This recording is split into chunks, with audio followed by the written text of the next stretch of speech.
Everyone thought I was Declan's most obedient dog, but no one knew I'd long been hiding a burning ambition to destroy the entire clan. I even ran off with their grimoire and was reborn back to my childhood, all because one day I saw a wyvern, freer than any creature alive, gliding and soaring through the clouds without a care in the world, and that was the only reason that I, the top crisis management specialist of the renowned Declan magical family, decided to walk away. From that moment on, I took the grimoire and made my move. To break free from the clan's grip, I chose to leave and never look back. The whole way I did everything I could to cover my tracks, but even so, the clan's men never stopped hunting me down. I had no choice but to take out every assassin that came after me, one by one. It was only later that I realized they were after me purely for the grimoire, not because they'd caught wind of my revenge plan, and certainly not because they valued my overwhelming strength, the kind that could silence anyone. Turns out I was nothing but the clan's cleanup dog all along, just a pawn they could throw away whenever they pleased. That greedy Declan clan, always coldly calculating every gain and loss, which, in a way, proved I was right to take the grimoire. Not only was it worth a fortune, it could help me achieve both freedom and revenge in one fell swoop. Seeing me go quiet, the man sent to chase me tried to coax me, saying there was still time to hand over the grimoire, and he'd plead with the clan head on my behalf for leniency. I let out a scornful laugh and asked what kind of dog he thought he was, to actually think he could sway the clan head. Even more laughable, here he was on the brink of death, shamelessly asking if I had any last words. Just then, I suddenly sensed something was off. A powerful, indescribable force was closing in fast, so that was what gave him the nerve to bark like that. The next second, a bone-chilling wave of danger locked onto me. A deep voice echoed out from the shadows, and then the figure slowly stepped into the light. He introduced himself, said he was the head of Declan. I was momentarily stunned. I had given half my life to the Declan clan, and this was the very first time I'd laid eyes on its master. Declan, the foremost magical family on the eastern continent. The clan head said to be the most powerful mage in recorded history. I'd always been curious about what kind of man he was, but now that we'd met face to face, he just left a sour taste in my mouth. I'd nearly gotten myself killed to get my hands on this grimoire, and here he was expecting to take it with his bare hands, shameless and despicable to the core. The Declan clan head first chuckled softly at that, then broke into open laughter. I played along outwardly, but deep down I couldn't stop cursing under my breath. The last thing I'd expected was for the clan head to show up personally to take the grimoire. His presence was overwhelming, the most powerful mage I had ever faced. Soon, the clan head's laughter faded, and his tone turned ice cold. Killing me and reclaiming the grimoire would be the most straightforward option, but he'd rather have me back in Declan. If I handed over the grimoire, he said, every past transgression would be wiped clean. He praised my extraordinary talent, said that after seeing the way I fought, he only regretted not discovering me sooner. He even mentioned that I was nothing but a wanderer from the gray zone, trained only in the crude techniques of a crisis specialist, yet I had come this far. He claimed that with Declan behind me, I could fly higher and become truly unstoppable. He urged me to walk alongside him toward a greater future, to help make Declan even more powerful, and promised I would go down in history. I pretended to think it over and gave a quiet nod. The clan head immediately lit up, and just as he was about to bring up the grimoire, I cut him off with a raised hand. With a deliberate edge in my voice, I told him that if he was willing to hand over the position of clan head to me, then maybe I'd consider it. And I added, hadn't he said he'd seen me fight? He might not even be able to count how many people I'd put down with that move. At that, the clan head's expression darkened instantly. His voice pressed down with crushing force as he warned me, push this further and I might not make it out alive. I thought to myself, since he'd found me ahead of time, there was no choice but to go all in. If I could take revenge, all the better. If not, at least I'd die on my own terms, chasing the freedom I'd always wanted. With that, my eyes sharpened, and I launched the first strike. The clan head reacted instantly, throwing up a defense to block my assault. I had a burning fire inside me. I wanted to find out who was stronger. The clan head let out a cold snort, saying it looked like he'd need to teach me a real lesson. The moment those words left his mouth, he unleashed a wave of devastating magic. I fought back with everything I had, but I was still struggling. In a brief glance downward, I caught a flicker of cold contempt hidden in the clan head's eyes. Worthy of the Declan clan head, not a single opening in his offense or defense. The clan head said my mind was too cluttered. He brought up the foolish idea I'd thrown out moments ago, said that sometimes you don't need to fight to know the difference in strength. Between the two of us, the gap was as vast as heaven and earth. Then he asked if I could see things clearly now, and whether I was ready to have a proper talk. I forced myself to endure the searing pain coursing through my body, teeth clenched, bow my head and admit defeat. Never going to happen. Go back to Declan? Not in a million years. Hand over the grimoire?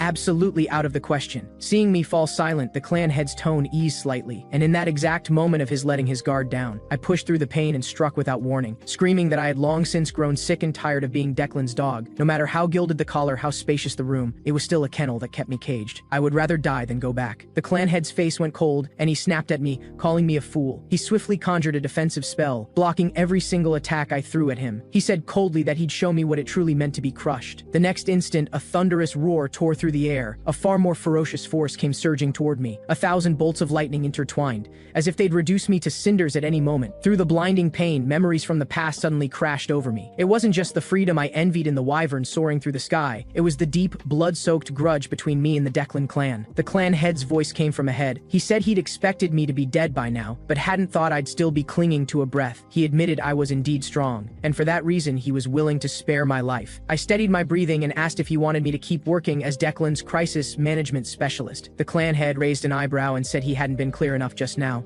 What he actually meant was for me to become the clan head of a vassal family under Declan. I laughed inwardly. He wanted me to lead a clan in service of Declan. In the end, it was just the same dog on a different leash. I slowly reached into my robe and pulled out the grimoire. I asked if that was really what he was after all along, and as I said it, I held the grimoire out toward him. The clan head's face brightened and he said from now on, I'd stand alongside Declan and share its endless glory. But in the very next moment, I raised my hand and set the grimoire on fire. The clan head's voice dropped sharply, demanding to know what I was doing. I said flatly that if he didn't mind, he was welcome to take back what was left of the ashes. The clan head's eyes turned glacial, and he said I was clearly determined to meet an ugly end. I cut him off and told him to be quiet for a moment. Then I asked him, did he know about those crisis management specialists who had been devoured by the young Declan heir? The clan head's expression shifted slightly as he uttered the words, forbidden magic. I went on to say that every person the young heir had consumed was one of my comrades, and the Declan clan had chosen to bury it all without a trace. I had wanted to help them accomplish what they set out to do, but even lives as cheap as grass cannot be trampled on at will. Even if we were as insignificant as ants, I had a spine I refused to bend. He said he would remember my last words, then lightly flicked his fingers, telling me to spend my final moments reflecting on the choice I'd made. The next instant, a massive blue flame surged toward me, and searing agony consumed every inch of my body. That was the blue fire the Declan clan took such pride in. Once it touched you, it would never go out. But I only laughed harder and wilder, screaming. Reflect on what? I'd rather crawl back to the gray zone and scrape by than return to Declan as their lapdog. And even if I couldn't make it back to the gray zone, dying like this wasn't so bad. This feeling of breaking free from every last chain, I hadn't felt it in so long. Even if I hadn't managed to escape Declan while still alive, I had no regrets. If I were given another life as a human being, I would find my freedom in the next one, and take revenge for my fallen comrades and for the person I was in this life. Then all of a sudden, the flame stopped. I hadn't died, and the entire world had gone still. Even stranger, the grimoire I had just burned with my own hands had restored itself. It slowly floated up into the air, and poured a surge of golden magical energy into me. A burst of golden light exploded outward. When I opened my eyes again, a gold coin had suddenly dropped in front of me. An overwhelming sense of familiarity washed over me. I instinctively looked around in every direction. How had the surroundings completely changed? When my gaze landed on the begging bowl in front of me, it all came rushing back. This was the gray zone, the place where I had lived before becoming Declan's crisis management specialist, surviving on nothing but begging. Everything around me was exactly as I remembered. I ran to the nearest water source and stared at my reflection in the Surge River. It was me, no doubt, but the face looking back was the one I had as a child. The only thing unchanged was the mark on my chest where the grimoire had bound itself. I had no idea exactly how any of this had happened, but it all had to be connected to that grimoire. There had never been much information about it to begin with, and yet it turned out to be capable of reversing time itself. If this was a dream, it was far too vivid to be one. Even that familiar foul stench from the Surge River felt completely real. But whatever the case, being alive again was the greatest stroke of luck imaginable. The situation before me seemed to be hinting that no matter what I did from here on, I would succeed. So then, what kind of life could truly be called a success? I once had a dream. No, it wasn't just my dream, it was the shared wish of the comrades I had already lost. A long-buried memory suddenly surfaced. I remembered what one of them once said, that we were all wanderers who had come out of the gray zone, born with nothing and given no chance to gain knowledge. He asked me what hurt me most, and without a second thought I said going hungry. But he shook his head and said, if it were just about going hungry, we wouldn't have ended up selling our lives for others. He asked again why I thought our lives had turned out so miserable. I shrugged and said things weren't so bad now. Seeing him glare at me with real anger, I quickly dropped the attitude and gestured for him to go on. He drew a deep breath and spoke with rare sincerity. Not being able to learn was the greatest regret of his life. If they had been able to gain knowledge and skills as children, they would never have been seized by those born into powerful families, and they would never have ended up living lives that weren't their own. So he said, if he ever managed to leave Declan someday, he wanted to. The memory cut off there, but I remembered clearly. What he had wanted was to build a library, a place where anyone could walk in freely to read, regardless of wealth, status, gender, or age. But I was going to take it one step further. I would build a tower. A tower not only for collecting books from every corner of the world, but also as a sanctuary for all who hungered for knowledge, a place where they could learn in peace. And on top of that, I would place the Declan clan's secret texts at the entrance of the first floor, so that wanderers from the gray zone, illegitimate sons of noble families, butchers from the meat stalls, every ordinary person could pick one up with ease. And on the cover of every book in that tower, I would stamp the Declan family crest. Inside those covers would be the very secret text they had guarded more jealously than their own lives. Just as I was happily lost in visions of the future, someone suddenly kicked me hard in the face. I lost my balance and hit the ground, and then the leader of the begging gang started beating and screaming at me. I forced myself to endure the pain racking my body as my eyes went cold. I reached out and seized the foot he swung at me again. He froze for a moment, then erupted into even greater fury, roaring that I dared to fight back. I told him he had kicked me 7 times, and now I was going to return it tenfold. The leader had never seen me resist before, and for a brief moment he didn't know how to react. He took my punch clean, but the moment my fist landed, a sharp pain shot through my wrist. I'd sprained it. Then he slammed his fist hard into my face. He raged at me, demanding to know who gave me the guts to raise a hand against him. How could I be this useless? More than the physical pain, the blow to my pride stung far worse. Just then, his foot caught a stone beneath him. His body lurched, and he took a full tumble, rolling straight down the slope and into the river beside us. I seized the opening immediately and bolted. To be clear, this was not simply running away. It was a strategic withdrawal. As I ran, gasping for breath, I kept a silent count of exactly how many hits that guy had gotten in. I was a battle-hardened crisis management specialist. I was not about to accept this kind of loss lying down. I ducked into a narrow back alley and winced as I looked over my wounds. One punch and I'd already sprained my wrist. My body as a kid was completely hopeless. To make things worse, my stomach chose that exact moment to start growling. The next second, a young voice piped up and asked if I was hungry. I snapped my head up to find a white-haired boy standing in front of me. I went on high alert instantly, sizing him up in silence. The kid was dirty from head to toe, but the clothes he was wearing were clearly expensive. In other words, he was a walking target, a living bomb that could bring trouble at any moment. Before I could think any further, he suddenly started introducing himself. I inwardly rolled my eyes. This kid had to have a few screws loose, going around telling his name to strangers in a place like this. When I said nothing, he murmured quietly that his mother was already gone. Hearing that, I blurted out an apology on instinct, then scrambled to recover by saying both my parents were dead too, so I had it worse. I knew full well that getting tangled up with a bomb like this was asking for trouble. The smart move was to send him on his way before he brought any down on me. So I put on my most impatient expression and waved him off, telling him to go home already. But instead, he held out his small hand and said he wanted to help heal my injuries. And as he said it, he raised his hand and began casting healing magic on me. I watched in stunned silence. The white-haired kid smiled and said a little touch would fix me right up. I thought to myself, injuries this real don't just get fixed up with a touch. But the very next second, a soft, warm glow of healing light wrapped around my wounds, and a wave of warmth spread through me instantly. It hit me all at once. This was healing magic from the secret texts of the Brando family, one of the noble houses that had fallen from grace because of Declan. Every instinct I'd sharpened as a crisis management specialist blared a warning in the same breath. Just now, I felt like I'd been unwillingly dragged into something deeply dirty and dangerous. But why would a highborn young lord of the Brando family be out here in the lawless gray zone? Going by the timeline, the Brando family at this point in history should still have been at the height of its power. I set my questions aside and gave him a simple thank you. But the moment I got a clear look at his eyes, my mind went completely blank. He had the heterochromatic eyes of the Brando family's legitimate heir. It all came rushing back. Before I was reborn, I had gone on a mission to the Brando estate with a group of comrades. At the time, I had complained that it was just a routine assignment. Was it really worth deploying this much firepower? One of my comrades explained that it was because the Brando family had produced a monster, someone who could cut down dozens of high-ranking mages completely on their own without breaking a sweat. When we finally reached the Brando estate, I witnessed something I would never forget for the rest of my life. Monster wasn't nearly enough of a word to describe it. The legitimate heir of the Brando family, with his mismatched eyes, was completely unhinged. With a grotesque smile on his face, he tore people apart with his bare hands, while simultaneously casting the Brando family's signature recovery magic over and over again. No one could get near him. A truly unkillable, frenzied killing machine. And yet the white-haired boy right in front of me was crouched on the ground, completely absorbed in counting ants. Could this really be the same person? Suddenly, his own stomach let out a growl too. He stood up and invited me to go eat with him. The white-haired boy said his mother always told him you had to eat well to stay healthy, and that I must have gotten hurt because I wasn't eating enough. I stood up and brushed myself off, then asked him bluntly whether he had any money. He immediately pulled a bulging pouch from his pocket and opened it, packed with coins. He might not necessarily become that kind of monster in the future, but right now, filling my stomach was what mattered most. I walked over and threw an arm around his shoulder, gave a thumbs up, and said with a grin that we were friends. And I made a special point of reminding him, the most important thing between friends was knowing how to share. The white-haired boy nodded obediently, quietly repeating the word friends. As we walked, I asked the white-haired boy what else he had besides money. He tilted his head with an innocent look and said he had a friend, and somehow those words hit different. That meal was one of the most satisfying I could remember having in a long time. Afterward, I got a hot bath and felt completely at ease. I noticed noticed the white-haired boy glancing around the restaurant curiously, so I asked him what he was looking for. He said he hadn't realized there were rooms upstairs, and added that he used to sleep outside every single night. This was the first time he knew a restaurant could also be a place to stay. He suddenly seemed to remember something and turned to me with a serious expression,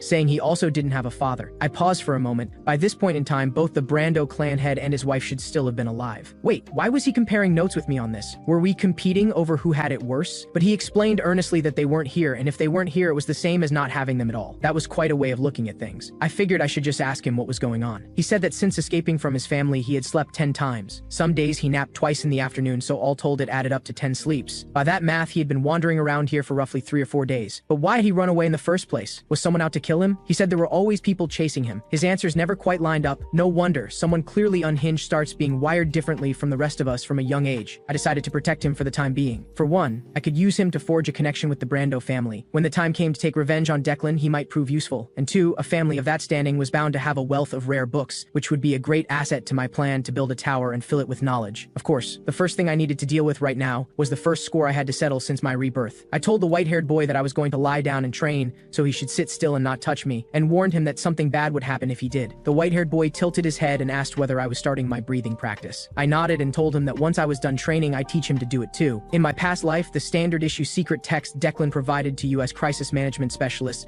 were grounded in magic but had obvious limits. That was exactly why I had risked my life back then to infiltrate various powerful noble families and steal their secret texts. It was that accumulation that gave me mastery of a wide range of rare techniques, including the steel body arts used by knights, as well as elven arts, summoning arts, alchemy, and more. I had dabbled in all kinds of secret text knowledge, but in my past life, in those final moments before death, what I had felt was a power that could tear heaven and earth apart like a natural disaster. Because of that, in this life, I was still firmly committed to walking the path of magic, and what I was about to train in right now was Declan's foundational technique, a method capable of absorbing magic of all attributes, the very root of all Declan's secret texts. It was remarkable that everything I had memorized in my past life while studying Declan was coming in handy now. The moment I began the breathing technique, a scorching heat swept through my entire body. It was as if molten lava was tearing through every channel inside me, burning through each and every meridian. I forced my mind steady, telling myself over and over that I had to stay focused. Wait, those things drifting through my magic circuits, could those be magic impurities? It suddenly hit me. This was a secret technique known only to the most powerful mages in a certain noble family. A method performed exclusively for the family's direct bloodline, by channeling magic to burn away the impurities accumulated in the magic circuits and clear them out entirely. This technique was known as magic purification. I had no idea how much time had passed when I jolted awake from my training.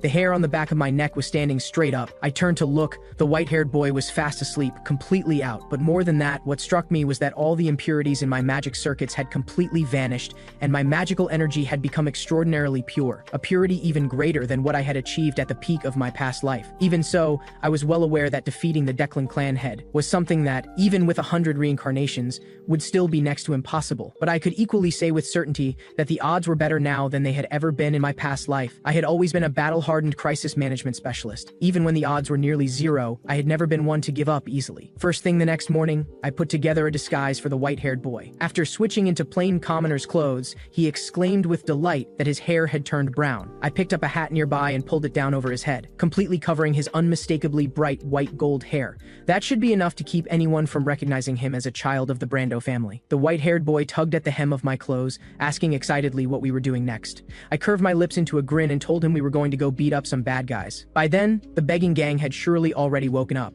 Their reaction when they spotted me was exactly as expected, insults or mockery without fail. They also stared at the white-haired boy and asked who this little kid was, saying he looked pretty well off. Without a word, I stepped forward and threw a solid punch, and knocked the begging gang's leader flat on the ground. I stood over him and told him coldly that this punch was just the start. He owed me 123 more, and I would collect every single one. People began gathering around, all the same ones who had bullied me back when I was little. I stared them down, and all I could think was that I couldn't even imagine how badly I was going to rough them up today. The white-haired boy clapped enthusiastically, asking what fun game we were playing. I grinned and told him we were playing a game called Divine Fists. The words had barely left my mouth before I charged into the crowd and started swinging. Left hook, right hook, throwing punch after punch, no mercy whatsoever. The white-haired boy gasped in awe beside me, showering me with praise for my fighting skills. In between punches, I called over to him, saying that in a moment like this, the right thing to shout was, "That's freaking awesome." The white-haired boy immediately hollered at the top of his lungs, "That's freaking awesome." I explained to him that the rules of this game were simple. I was in charge of beating people up, he was in charge of healing them. We could keep this going for a long, long time. The white-haired boy nodded dutifully,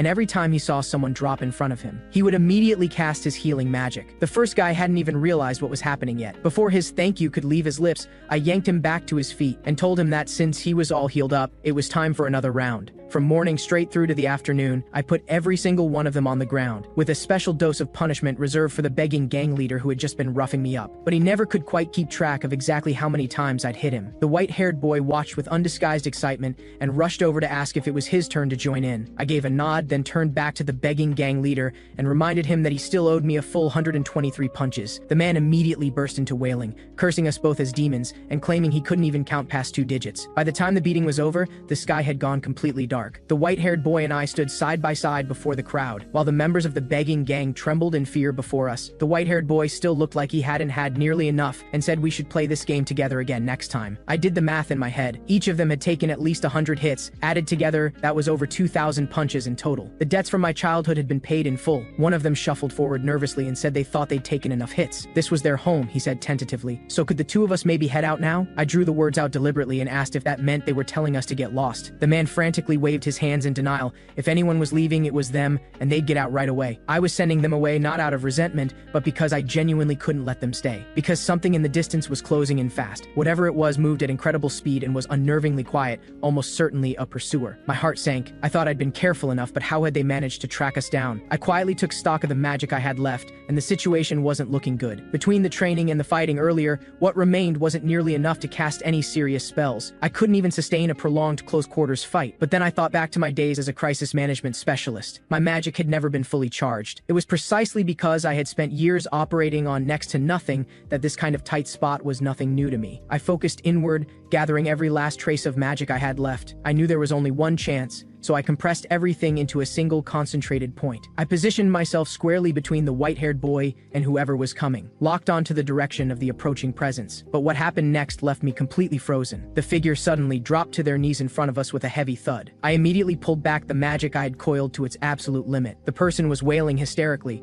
calling out again and again for young master. The white-haired boy's face changed in an instant, and he stammered out the butler's name. The butler clutched the white-haired boy and broke down in tears, saying he had been searching everywhere, asking how the boy had been surviving all this time, and confessing he hadn't slept a single night for worrying about his safety. The white-haired boy pulled free from his grip and stepped back, making it clear he was not going home with him. But the butler's voice was firm as he said that if the boy refused to come back, he would have to step over his dead body, because he was not letting go. Only then did it dawn on me. The white-haired boy wasn't being hunted down. He had simply run away from home. The butler turned to face me and said with some embarrassment that he had been quite a spectacle in front of a guest, then introduced himself as the Brando family's butler. I smiled back and politely told him my name. The butler smiled and said the white-haired boy seemed very fond of me, then extended an invitation for me to come back to the Brando estate with them. Noble families had always looked down on those of impure birth and low standing, so why was this butler inviting me so willingly? I couldn't quite work out what he was thinking, but it didn't really matter, since I'd intended to use my connection with the white-haired boy to get close to the Brando family anyway. This was working out perfectly in my favor. On top of that, the Brando estate sat right at the entrance to the road leading to Hejian City,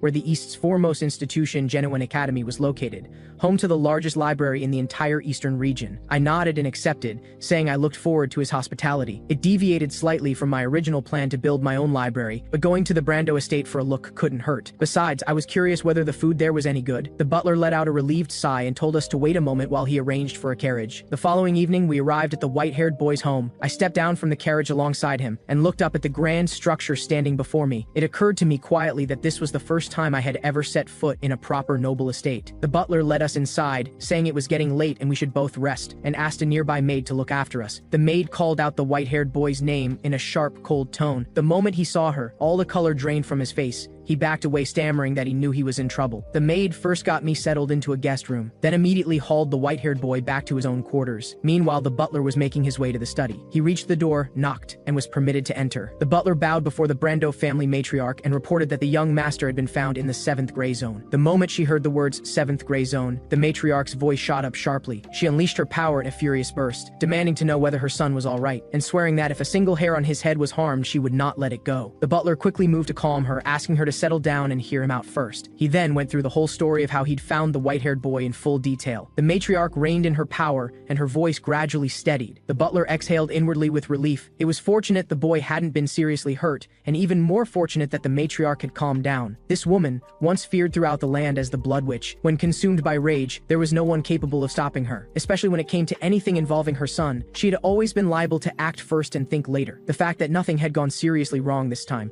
was genuinely a stroke of luck in an otherwise bad situation. The matriarch thanked the butler for his hard work, and he bowed humbly, saying it was simply his duty. Then the butler added that something rather unusual had happened during the visit to bring the young master home. The friend the young master had made while away was no ordinary person, something he needed to bring to her attention. He told her that I had detected his presence, and had already prepared to counterattack before he even appeared. It was only once he got close that he realized what I had gathered in my hand was actually a magic bullet. Hearing that, the white-haired boy's mother couldn't help but fall deep in thought. To think that a place as rough and lawless as the Gray Zone was hiding a child with talent like this. The butler beside her kept marveling aloud, saying how wonderful it would be if I could serve the Brando family. Finally, he composed himself and made a solemn request of the matriarch. The very next morning came in no time. I had barely finished washing up and stepped out of my room before the butler was already blocking the doorway. He said he wanted to make me his successor. For a street kid like me, it was the perfect chance to turn my life around. He was sure I couldn't possibly say no. But the moment I heard those words, I couldn't stop myself from letting out a curse. The butler thought he had misheard. He quickly pressed me to clarify what I meant. Just then, the white-haired boy suddenly popped up from the side and asked curiously what I had just said. I quickly covered his mouth, then turned to the butler and gave a respectful bow, thanking him, but said I had no interest in the offer and could only apologize for turning it down. The butler stood there, completely stunned. Then he launched into a lecture. With the weight of a life lesson, he told me the world was a vast place. I replied flatly that it certainly wasn't small. He added that I probably thought I could one day have the whole world under my feet. I shook my head and told him that thought had never once crossed my mind. That response left the butler momentarily speechless. I could sense him forcibly swallowing his rising frustration. He changed his approach and gave an example. Goblins never leave their canyons, so they have no idea how dangerous the world outside really is. I looked over at him and calmly said I thought of myself more as a wyvern. That did it. Those words set the butler's temper ablaze. He couldn't hold it in any longer. He raised his voice and snapped at me, saying I simply didn't understand. He declared he would personally show me just how vast and terrifying the world could be. With that, he turned and led me off in one direction without another word. He brought me to a building and pushed open a heavy set of doors. The moment those inside caught sight of the butler walking in, they immediately gathered around and bowed in unison to greet him. The butler introduced them as people around my age, all individuals whose talents had been recognized by the family. I quickly swept my gaze across the room. The Brando family did have something to be proud of. These people carried themselves with the ease of seasoned fighters,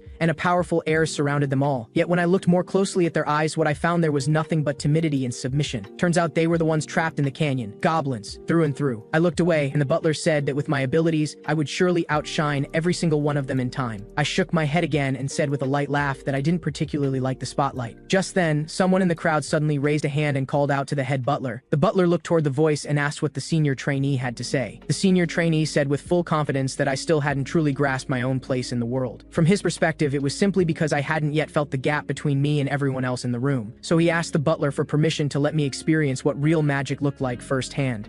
The butler raised an eyebrow, considered it briefly, and gave an approving nod, saying it was a fine idea. Then, in a tone that was clearly leading me somewhere, he asked whether I'd be willing to spar with the senior trainee. I saw right through it. These trainees had already marked me as a thorn in their side. Given that, I had no choice but to shut them up with results, so I said I'd choose my own opponent to spar with. Once the butler agreed, I raised my hand and pointed at the senior trainee, then pointed to 4 others in turn, and said I wanted all 5 of them to come at me at once. I threw in one last remark. If they were too scared to step up, they could just admit it in front of everyone. The butler was taken aback for a moment, then found himself genuinely intrigued. But what I was doing amounted to insulting the Brando family, and he asked whether I could take responsibility for my words. I replied evenly that I was prepared to take full responsibility. The butler then laid out the terms. If I could hold on for 1 minute, I'd earn a prize. If I couldn't, there would be consequences. Consequences was really just a polished way of saying he'd force me into taking his position as successor. This sly old man thought he could lead me around by the nose. Far too naive of him. Our group made its way to the sparring arena. The instructor on the side rushed forward to intervene, but the butler waved it off, saying a little tempering would do my attitude good. The instructor had no interest in bearing responsibility for putting the young master's friend in harm's way, so when the white-haired boy appeared, he hurried over to explain the situation and begged him to step in and stop it. The white-haired boy's eyes lit up immediately, and he said excitedly that he wanted to join in too. The instructor's composure crumbled on the spot, and he let out an involuntary "oh, for heaven's sake." The maid standing nearby reminded the white-haired boy that getting swept up in the chaos would earn him a scolding from the matriarch. By this point, the butler butler was visibly losing patience and snapped at the instructor. The instructor didn't dare defy his superior and could only agree with a pained expression. The maid glanced at the commotion and told the white-haired boy she'd be back shortly. She made a point of telling him not to join in while she was gone. The white-haired boy gave a dutiful nod that didn't quite convince anyone. The instructor cleared his throat and began laying out the sparring rules, rounds-based format, but before he could finish, the butler cut him off and said just make it an all-out elimination match. The instructor had no choice but to revise on the spot. It would end when one side surrendered voluntarily, and he would step in to stop things as he saw fit. I watched the expressions on their faces and could feel their hostility with complete clarity. The senior trainee in particular had a look in his eyes that was full of cold menace. What a shame. To me, dealing with them was no different from chopping through cabbages. The instructor drew a sharp breath and announced the start of the match. The moment the signal dropped, I moved. One strike, and the senior trainee was completely neutralized. The sudden blow hit him so hard he couldn't even draw breath. He had no time to react at all, and the other four alongside him were already flat on the ground. I walked up unhurriedly to the senior trainee and looked down at him from above. I said with a smile that he was the one who truly needed this experience. First, I told them to remember rule number 1, never judge a book by its cover. The senior trainee stared wide-eyed at the force I had gathered in my hand, but said dismissively that it was nothing but the most basic application of magical energy, completely useless in actual combat. I went on to deliver rule number 2, never rush to make judgments about others. The words had barely left my mouth before the magic bullet found its mark on all 5 of them with perfect precision. Then I reached out and grabbed him by the collar, and told them rule number 3, the world is wide. Knowing your place in it is what matters most. With that, I sent the senior trainee flying with one punch. I told the 5 of them lying on the ground to reflect carefully on these invaluable lessons. The senior trainee scrambled to his feet in a fury and accused me of not using real magic. I stepped forward and kicked him even farther away, telling him clearly that was exactly what magic looked like. Then I added one final note. It was physical magic, to be precise. The instructor stood rooted to the spot, completely blindsided by what he had just witnessed. Every other trainee watching had gone wide-eyed and silent, not a single one daring to make a sound. Even the butler beside them was left speechless. He had never expected me to wrap up the sparring match in such a swift and decisive fashion.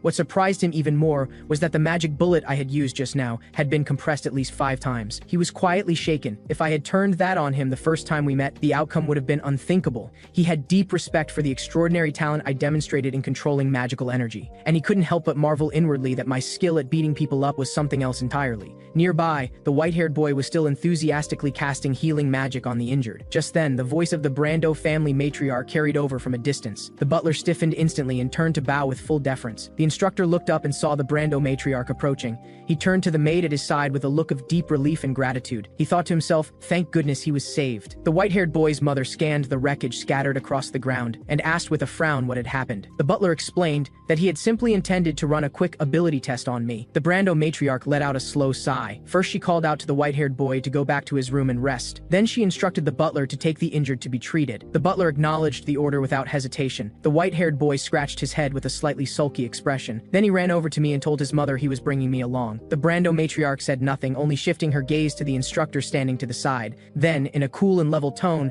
she announced that the instructor was dismissed. Evening fell and the lights in the study gradually came to life. The butler stood in respectful contrition, offering repeated apologies to the matriarch. The Brando matriarch wasn't unsympathetic to his good intentions in trying to recruit talent for the family, but the way he had gone about it this time had clearly crossed a line. The butler expressed that he was willing to accept whatever punishment was given. After delivering a light reprimand, the matriarch asked whether the white-haired boy had played any part in it. The butler gave an honest account. I had handled the entire match on my own. The white-haired boy had only used healing magic on the injured trainees. He then added with a more serious expression that I had also used a magic bullet during the sparring match, but the one I used had been compressed at least 5 times, significantly amplifying its power. The Brando matriarch gave a thoughtful nod at that. It meant I had an exceptional gift for precise control over magical energy. To put it in perspective, even accomplished mages of high standing found it extraordinarily difficult to control raw magical energy directly, rather than channeling it through fixed magical forms. The Brando matriarch pivoted and asked the butler about having proposed the successor position to me. The butler replied with a pained expression that my stance had been unwavering. I had refused clearly every time. The Brando matriarch took that in with quiet understanding, then instructed the butler to invite me into the study. When I walked into the study,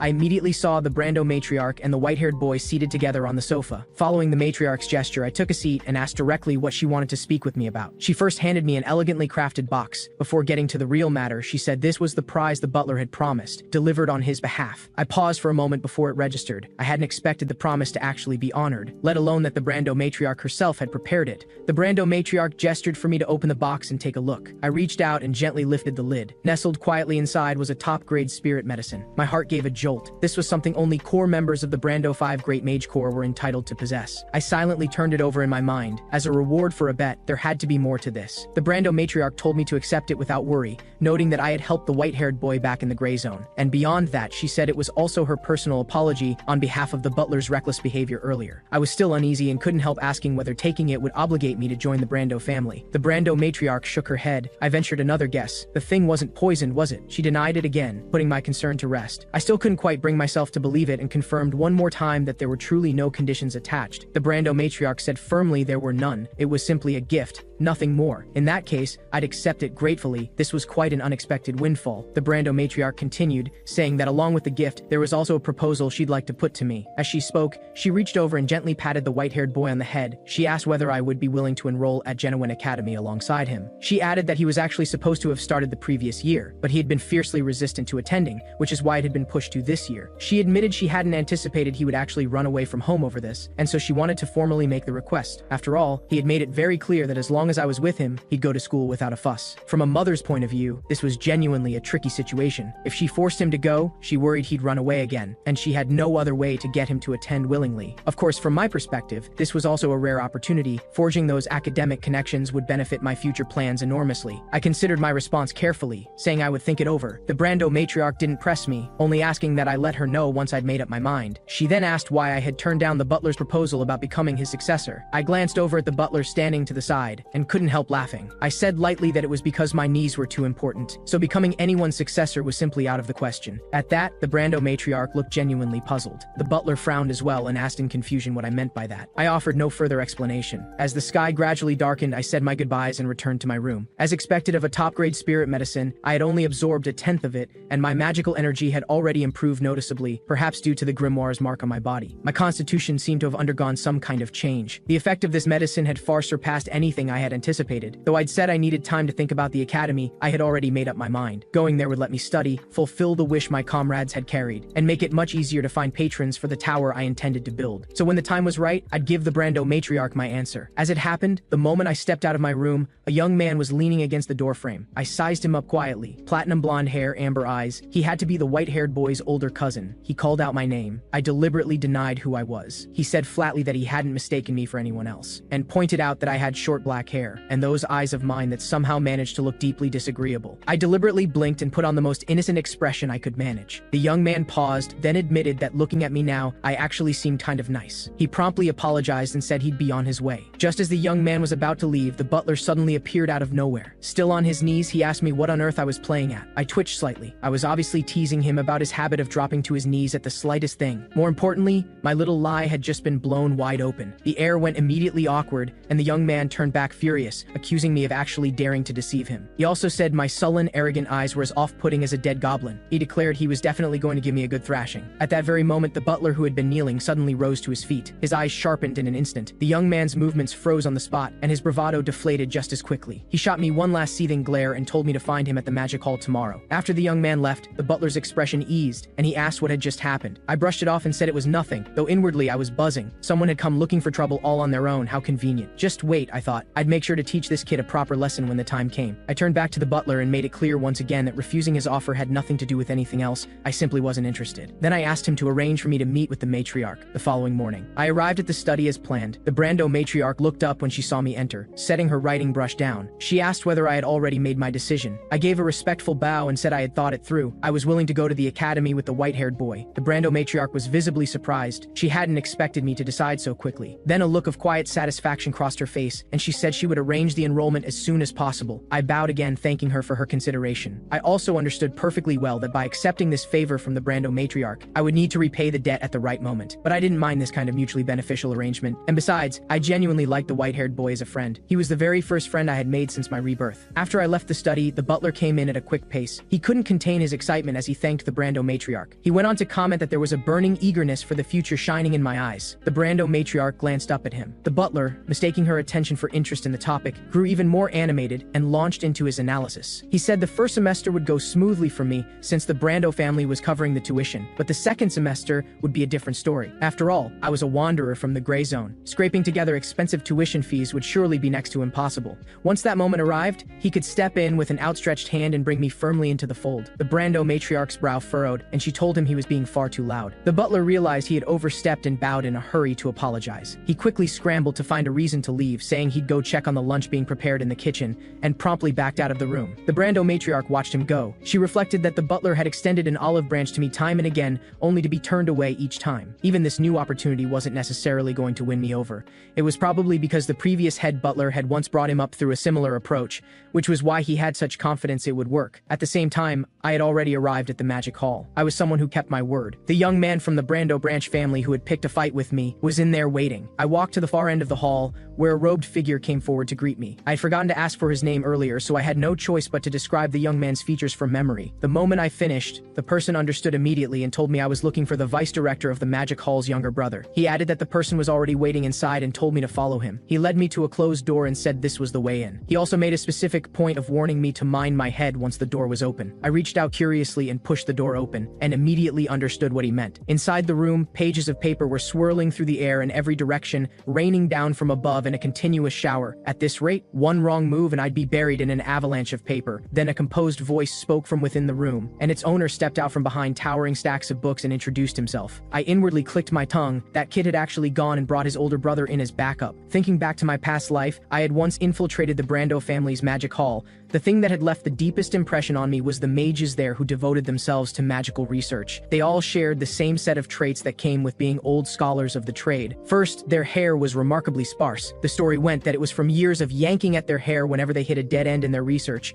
After long enough, it simply stopped growing back properly. If you were to grade the stages of their hair loss, the first stage was draping a wide, oversized robe over their head to conceal the thinning. The second stage was simply letting the sparse patches show, coming to terms with reality. The third stage was shaving off whatever remained. The final stage was pouring all their energy into researching a magical method to regrow their hair, though no one had ever managed it.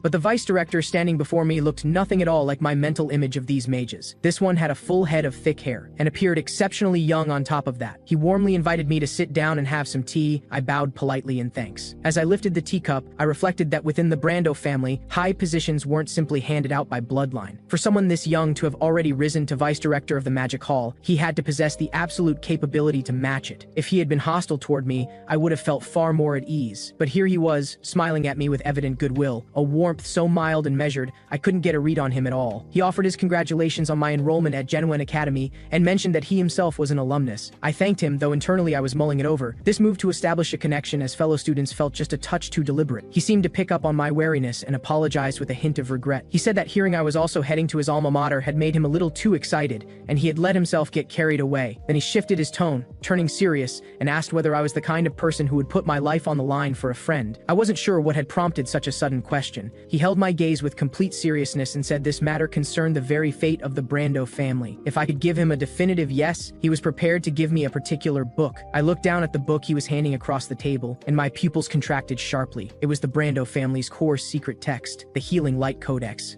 Meanwhile, the Brando matriarch was in the garden, quietly turning things over in her mind, while tending to the branches of her flowers. She murmured softly that the white-haired boy had finally agreed to go to school. A worry she had carried for so long could now be set down, at least a little. She thought to herself that I was genuinely impressive, and what struck her most was my exceptional talent. In terms of temperament, the butler had mentioned I could be rather bold at times, but on reflection, most children my age were exactly like that. A little impulsive, a little unpredictable. What satisfied her most, though, was that even after learning the white-haired boy's identity, my attitude toward him had never changed. She felt I was different from others, which was precisely why she felt comfortable leaving me by his side. But it was that very difference that told her, with certainty, that I would never be tied down by any one place, like a bird that longed for the open sky, one that no cage could ever hold. She calculated quietly that for the white-haired boy's sake, she couldn't afford to let someone like me slip away. She would need to think carefully about how to keep me close. Meanwhile, I was still puzzling over the vice director's intentions. He was actually willing to hand over his family's core secret text just like that. What was he really after? I found myself studying his eyes closely. They were clear and bright, without a trace of murkiness. And yet, looking into eyes like those, I couldn't read him at all. Whether a person is good or wicked, the eyes usually give something away. But his gaze was as still and unreadable reliable as a trained assassin's, not a ripple to be found. I thought to myself that this man had probably been wearing a mask his whole life, and by now might not even know which version of himself was real. The vice director seemed to see through my skepticism and told me sincerely that he wasn't joking, but asked me not to let the prize in front of me cloud my judgment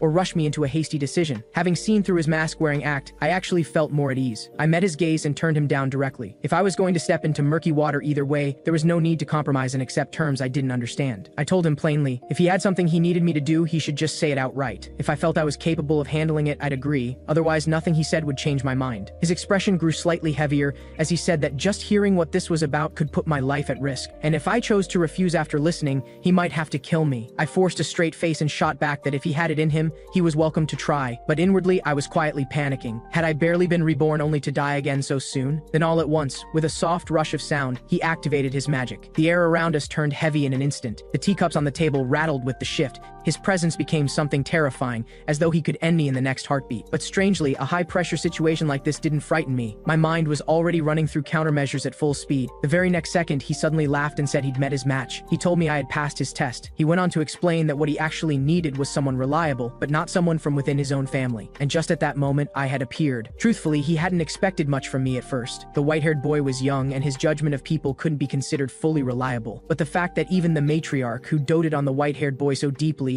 had allowed a wanderer from the gray zone to stay by his side, that alone was more than enough to suggest I was no ordinary person. I picked up the thread and asked whether he had arranged the whole argument with his younger brother, just as a pretext to get me here for a proper conversation. He gave a nod and admitted straightforwardly that he had needed a plausible reason, one that wouldn't raise suspicion from anyone watching. I kept my skeptical gaze fixed on him and waited for him to reveal his true purpose. He didn't beat around the bush, saying directly that just as I had suspected, there were certain things he found it inconvenient to handle himself. But he assured me not to overthink it. This wasn't about an internal power struggle within the family. The Brando family as a whole was united. After a brief pause, he lowered his voice deliberately and said that agents from the Declan family were watching him. I frowned and pressed him on why he was being watched. He drew a long breath and said that since I wasn't afraid of death, he'd tell me everything. He had been secretly researching the Declan family's core technique, the primordial method, and it seemed they had found out. I immediately raised a hand to stop him. Going by Declan's way of doing things, anyone who researched their core technique should have been dead long ago. There was no reason he should still be standing here unharmed. I took it a step further and reasoned that if this research was being conducted from the Brando family's perspective, the most likely goal was to find a way to counter the primordial method. A flash of recognition crossed his eyes, and he said I seemed to have a solid understanding of how Declan operated. He acknowledged my reasoning was sound, and added that if he had only been researching a countermeasure,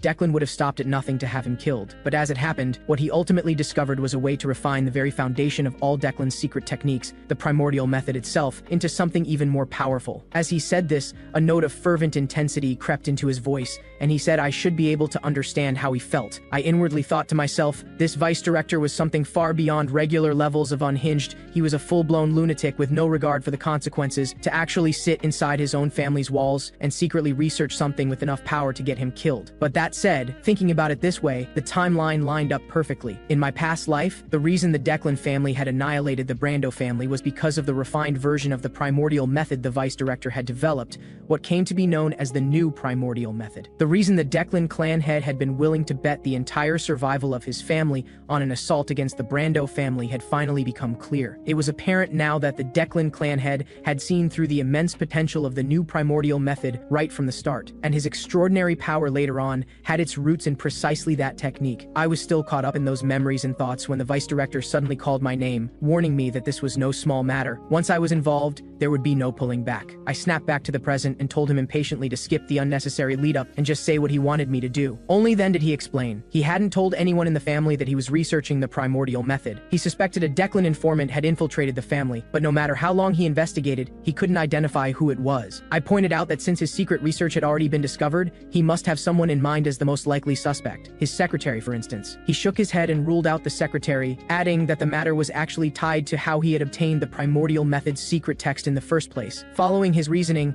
I concluded that if that was the case, he must have deliberately leaked a portion of the completed refinements to the outside world. He broke into a laugh and admitted I had it exactly right. Once he realized they had caught on, he immediately leaked part of the refined technique's formula, since he had no particular desire to die. I asked next whether simply joining the Declan family might not be the easier option. Given his research, Declan would surely welcome him with open arms. He gave an evasive reply, saying there were complications with that he wasn't able to go into. In any case, what he needed was someone with no ties to the Brando family whatsoever, someone who could quietly do things on his behalf without without the family finding out. He also mentioned that the research was being carried out by a team, but the portion he was responsible for had reached a certain stage of progress. Once everything was accomplished, he would compensate me generously, and my task was simply to deliver the paper to the berserker professor at Genuine Academy. A small smile tugged at the corner of my mouth as I silently calculated. This was a very good opportunity indeed. I proposed that the Healing Light Codex from before should serve as advance compensation for taking on such a dangerous assignment, and right after that I added, once the job was done, he would also need to teach me the new primordial method. Only on those terms could we truly be considered partners on the same boat, and I wanted double the promised reward. He was visibly caught off guard, then let out a somewhat resigned sigh and muttered that I had a lot of nerve. I paid his remark no mind and stated my position plainly. If he didn't agree to these terms, I wouldn't do it. He thought it over for a moment, then nodded and agreed, promising that once the new primordial method was fully refined, he would teach it to me. He also put forward an additional condition of his own. Before the research paper was completely finished, he might need my help again, and he hoped I'd be willing to lend a hand. I agreed without hesitation, saying it wasn't much to ask. As long as it was related to the paper, I'd help. I threw in a little jab and told him I didn't know how to read. Watching his stunned expression, I added with a laugh that I was only joking. Then I confirmed one more thing. Was the berserker professor actually trustworthy? He explained that during their school days, the two of them had been in constant competition for the top spot in their year, but regrettably,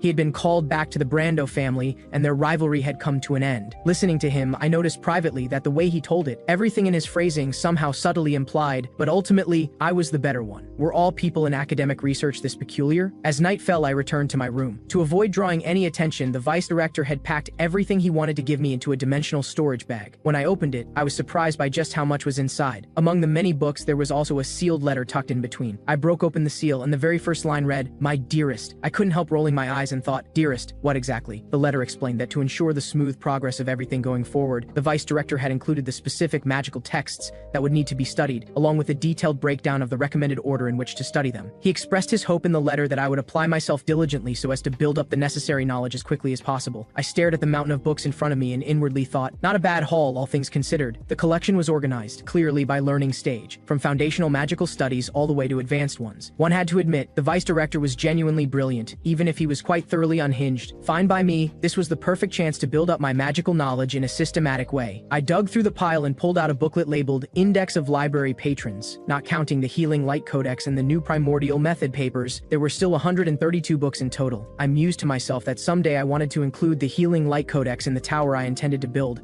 so that everyone could read it freely. That would need more careful consideration though. I'd find an opportunity to discuss it with the white-haired boy later. Something like that was one of the genuine perks of making friends. What the vice director had provided wasn't simply a collection of books, it was more like a complete classification system for magical knowledge. With this framework as a foundation, anyone who wanted to learn magic could construct their own system of understanding. Before, I had simply thought about stuffing the tower full of books, or giving people a place to study, but now, my perspective had shifted entirely. It gave my dream a deeper layer of meaning, and that, truly, was an unexpected blessing. On the other side of the estate, in the vice director's quarters, he stood gazing out at the night beyond the window, lost in thought. His original plan had been simple. If I was worth using, send me to deliver the paper. If not, make some use of me and discard me after. But after today's encounter, he found himself unexpectedly drawn to me, especially the moment I had said, "Kill me if you dare." He hadn't expected me to actively issue a challenge, and in that instant he had genuinely considered doing it. What stopped him was that my eyes didn't look like those of someone speaking carelessly. They looked like someone who truly had no attachment to life or death. That set me apart completely from everyone else who scrambled to survive. He had a feeling I was hiding something too, though no matter what it was, from where he stood, it was only a good thing. He had finally found a companion who could stand beside him, looking in the same direction. On top of that, I also wanted the results of his new primordial method research. This sense of mutual use held in check by mutual interest suited him perfectly. He suddenly remembered something and gave a quiet laugh, thinking there was no way I really couldn't read. The very next morning, I put on the Genuine Academy uniform, ready to set out on a new journey. And behind what seemed like a bright and promising road ahead, what unknown currents were waiting to sweep me under?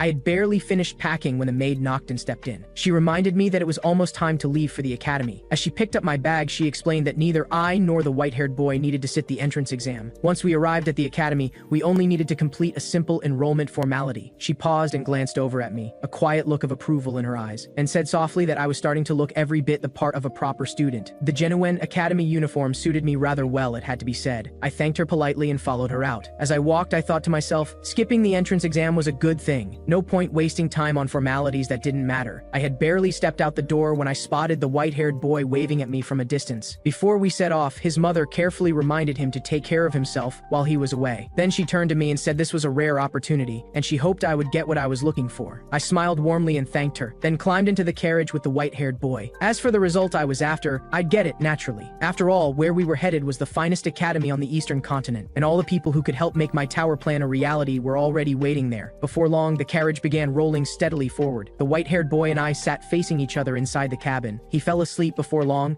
so I bowed my head and flipped through the magical studies books the vice director had given me. The more I read, the more I had to admit, this man was a top-tier magical scholar. The foundational principles of magic might seem simple on the surface, but the ways of interpreting them varied enormously. Take water, for example. To some, it was a life-giving source that nourished all things. To others, it could just as easily be a catastrophic force that flooded and swallowed everything in its path. That was the difference in perspective. Even with the same foundational principle, different families would develop their own distinctive theories based on their own positions and needs. And I noticed something sharp. The curriculum system the vice director had compiled had a subtle, hidden connection to the Declan family's primordial method, making it particularly well-suited to my own training. I wasn't sure how much time had passed when the white-haired boy finally woke. He exclaimed excitedly and told me to look out the window. I followed his gaze, and had to admit, Genuine Academy lived up to its reputation in every way. Just then the carriage came to a stop, and the maid opened the door to explain that this was as far as she could take us. It was the teaching of the first headmaster. Regardless of status or background, every student had to walk through the academy gates on their own 2 feet. She bid us farewell here and wished us all the best. After she left, the white-haired boy grabbed my arm and started rushing me along urgently. He said she had told him that being late to the enrollment ceremony might mean losing a seat. That was almost certainly a story she'd made up on the spot to keep him from dawdling on the way. Well, even if she came across as stern and cold, she was probably a good person at heart. And of course, I was absolutely not going along with it just because it was more convenient. The moment we stepped into the classroom, quite a few people had already taken their seats. Students were chattering noisily all around. The white-haired boy couldn't help blurting out that the maid had been telling the truth after all. He was completely unrecognizable from the version of himself who had refused point-blank to come to the academy. Seeing how drastically he'd changed, I pressed a hand to my forehead in exasperation. Then I reached into my pocket. After a bit of rummaging, I pulled out our enrollment certificates and began looking for our assigned seats. Just as I was about to steer the white-haired boy toward our spots, someone suddenly shoved him hard to the ground. He looked up in a daze. A large, stocky figure was glaring down at him with undisguised hostility, and in a rough voice demanded to know if he was looking for trouble on purpose. I stepped forward quickly to help the white-haired boy up and quietly asked if he was all right. He said he was fine and scrambled to his feet, immediately bowing his head to apologize to the big guy. But the big guy wasn't having any of it and called us to stop. He pointed at his clothes and barked at the white-haired boy, furious about a stain left on his sleeve. I looked more closely and inwardly winced. It was drool from the white-haired boy. Before I could say a word, the white-haired boy had already leaned forward and incredibly tried to wipe it off with his own saliva. My heart dropped. That was definitely going to set something off. Sure enough, the big guy shoved the white-haired boy away and swung a fist straight at him. Thankfully, my reflexes were fast enough to dart forward, and I caught his punch cleanly. I said in a low voice that this wasn't the right way to handle things, and suggested we leave it at that. The big guy fixed me with a hard stare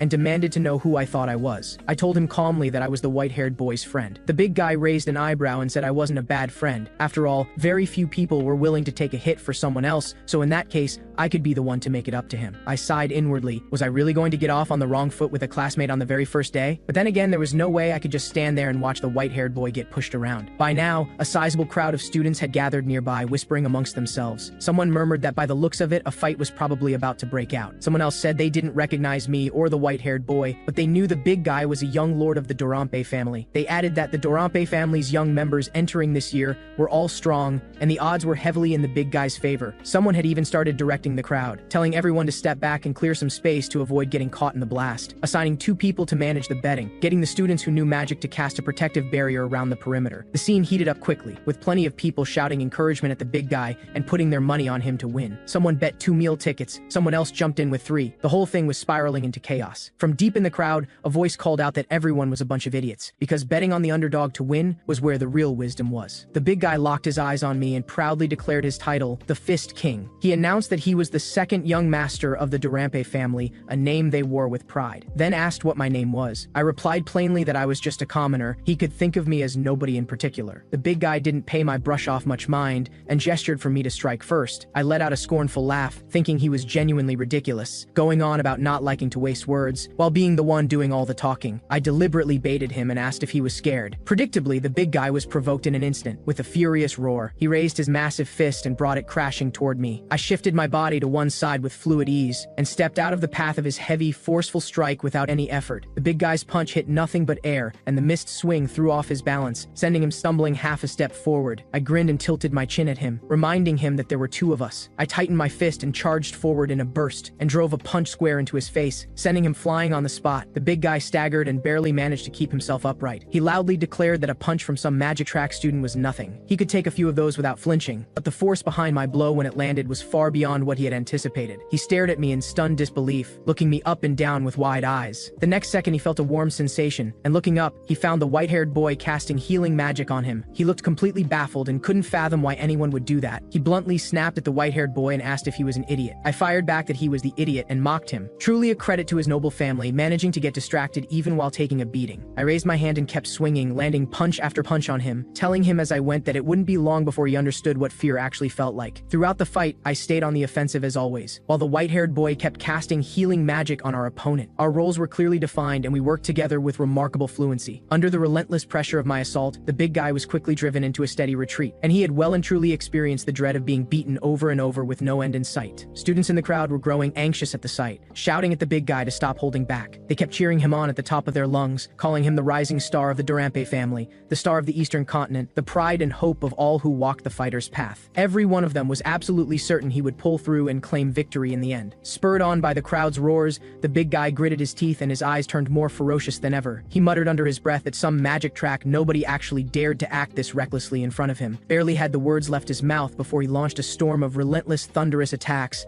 I was already ready for it. I shifted my body nimbly to the side and slipped out of his assault once again with ease. I silently acknowledged it. The big guy actually had some real ability. He just picked the wrong opponent. Before I had even steadied myself, the big guy channeled every ounce of strength in his body and hurled a heavy loaded punch. It came tearing through the air with a whistling howl, driving straight at me. I didn't dodge. I let that punch land on purpose. The crowd watching erupted in shouts, marveling at the sheer power behind the blow. But the moment that fist connected, the big guy's mind was flooded with confusion. The sensation was all wrong, strangely light, like punching into cotton, with no force to push back against at all. In the moment he stood there disoriented, I executed several quick, nimble rolls in succession, landed cleanly and steadied myself. I casually brushed the dust off my clothes and said flatly that he wasn't all that impressive after all. Seeing me standing there completely unharmed, the big guy couldn't hide his shock. Then his eyes went bloodshot and fury overtook him. He abandoned all restraint and came charging at me with everything he had. I glanced sideways at the white-haired boy. He was still in high spirits, enthusiastically piling recovery magic onto the big guy one cast after another. The two of us working in this rhythm, one attacking, one healing, was certainly a satisfying way to wear someone down. But this was a school, and dragging it out any further wasn't ideal. I needed to knock him out cold in one clean hit and be done with it. I ran the calculations in my head. This technique should be more than enough. It was something I had developed together with my comrades in my past life through years of research and refinement. At its core, it extracted energy from the collision of magical particles. It involved magical energy, but it fell under neither combat fighting nor conventional magic.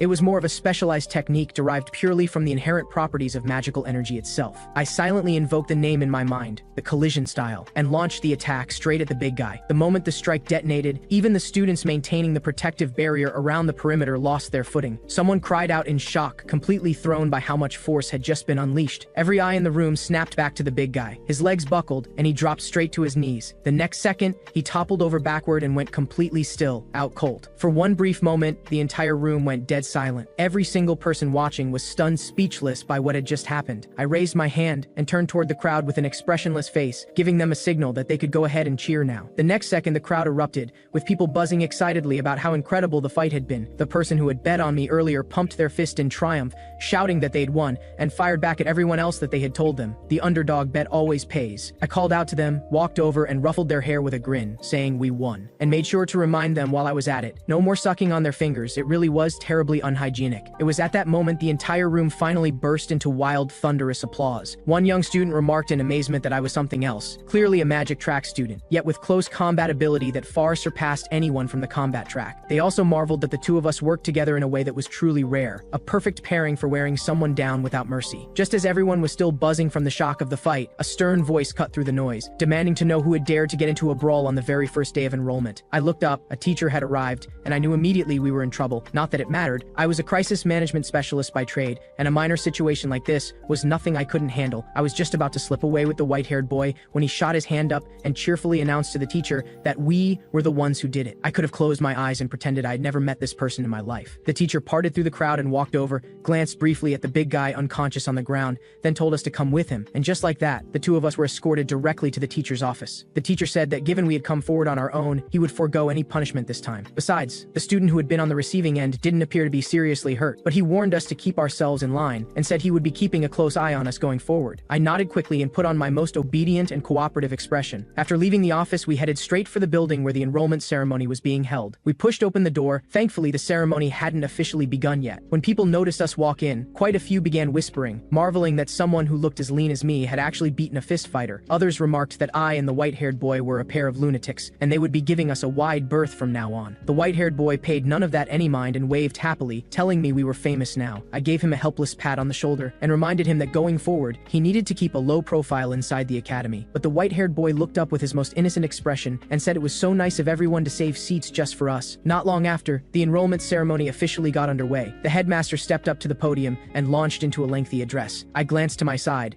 The white-haired boy had somehow already dozed off in his chair, drool and all. The absolute lack of guard he had around him was something else, pure and simple as a person could be. Still, watching him sleep like that, I couldn't hold back a smile. I reached over, lifted his arm, and used his own sleeve to wipe away the drool, muttering under my breath that I had told him 1,000 times to stop drooling. It was so embarrassing. Just then, a staff member walked briskly up to the headmaster and murmured into his ear that something urgent had come up and required his personal attention. I was puzzled. What could possibly be more pressing than the enrollment ceremony right now? The headmaster listened, then gave a solemn nod. He turned to face the students in the hall and told them something had come up that required him to leave early. The remainder of the ceremony would proceed as planned, and they needn't worry. With that, the headmaster stepped off and hurried out. A woman with long brown hair then walked up onto the stage. She called for everyone's attention. The sudden spike in her voice startled the entire room. The white-haired boy jolted awake on the spot. Even some of the teachers hadn't quite braced for it, and several of them flinched. This woman, known as the ponytail battle maiden, then announced that she would be standing in for the headmaster to host the rest of the enrollment ceremony. After a brief pause, she continued, announcing that the next segment was the new student pledge and inviting the representative from the magic track to the stage first. A wave of hushed murmuring broke out in the audience below, with some wondering aloud why someone from the Dainai family had even bothered to sit the entrance exam. Someone in the crowd immediately shot back that she was the third daughter of the Dainai family head. If she truly lacked ability, the family head would never have let her sit for it in the first place. I quietly noted to myself who was about to step forward, my old rival as fate would have it. If Declan was the foremost magical family on the eastern continent, then the Dainai family held a firm second place just behind it, and this particular rival of mine was the central mage within the Dainai family, the one they had long pinned their hopes on, cultivated to one day represent the family in battle. Her abilities were genuinely remarkable, and in my past life, when I had decided to leave my position as a crisis management specialist, she had helped me considerably. But the relationship between us was less that of mutual benefactors, and more accurately described as that of sworn rivals. Of all things, in this life, my old rival had ended up as a fellow new student entering in the same year as me. Right after that, the ponytail battle maiden announced the next representative, the student from the combat track, and called them to the stage. The moment she finished speaking, a young man with a scar across his face stood and made his way up. From his clothes and the air about him, it was clear he came from no noble background whatsoever. I thought to myself that the noble-born students in the room must be eating themselves alive with jealousy at the sight of a commoner standing up as the combat track's representative. Once the new student pledge segment wrapped up smoothly, the ponytail battle maiden continued hosting the proceedings and announced that she would now introduce the professors responsible for guiding the incoming students. As my rival stepped down from the stage, her gaze deliberately swept toward the area where I was sitting. I wasn't sure whether it was just my imagination, but it felt like her eyes had lingered on me for the briefest moment, as though she had actually caught my gaze. But then she simply stumbled slightly on the step. I shook my head. That wasn't what mattered right now. The vice director had asked me to find the berserker professor.